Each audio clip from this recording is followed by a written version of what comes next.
À vous écouter, il faut, et vous n'êtes pas le seul à le dire, finalement, apprendre à vivre avec cette menace qui va encore durer, on ne sait pas combien de temps, mais qui va encore durer. Mais ça veut dire quoi, finalement, apprendre à vivre avec une menace terroriste ? C'est acquérir des réflexes, tout simplement. Il ne s'agit pas d'avoir peur au quotidien, c'est que certains réflexes de sécurité soient appris. Des réflexes, d'ailleurs, vous le voyez bien, hein, que ce soit dans les écoles, que ce soit pour porter les premiers secours, avec des formations adéquates. Et en même temps, continuer à vivre comme avant ?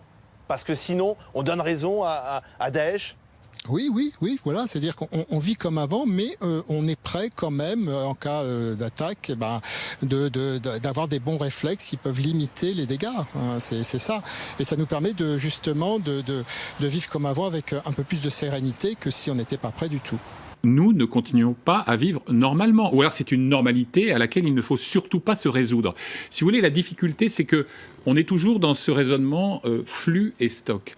Il faut percevoir le fléau terroriste comme un flux permanent. C'est-à-dire qu'il n'y a pas, parce qu'on a arrêté ici un individu redoutable, on a démantelé là une filière, un réseau, il n'y a pas moins de danger.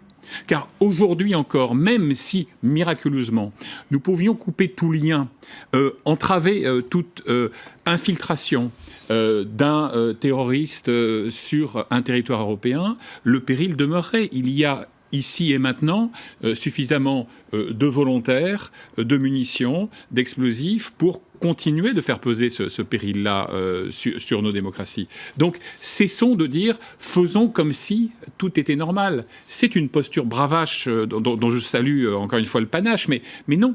Non, on est contraint, que cela plaise ou non, et pendant un certain nombre d'années, à modifier certaines de nos pratiques, certains de nos comportements. On explique que c'est en fait une manière de donner raison, c'est une victoire des terroristes. Non, la victoire des terroristes, c'est quand la mort frappe. Et tout ce qui peut contribuer à empêcher la mort de frapper est une défaite du terrorisme.